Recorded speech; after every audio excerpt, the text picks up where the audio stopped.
Hello friends, তোমরা সবাই কেমন আছো? আশা করি ভালো আছো। তোমাদের ভালো আছে, আমিও ভালো আছি।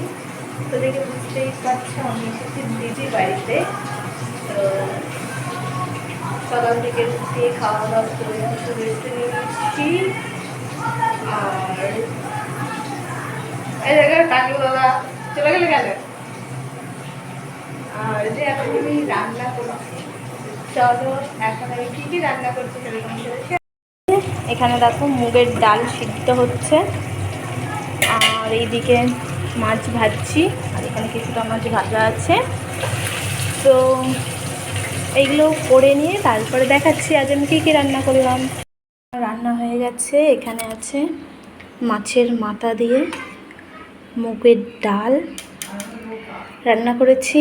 এই যে এখানে আছে মাছের ঝোল আর কি, এই যে রুই মাছ আলু দিয়ে পটল দিয়ে ঝোল, আর এই যে আছে আলুর চিপস। আর এখানে কী কী আছে দেখে নিই। এই যে এখানে আছে আমের চাটনি, আর দেখি আছে এখানে আছে মাছ ভাজা 2 পিস। আপাতত আজকের এই রান্না।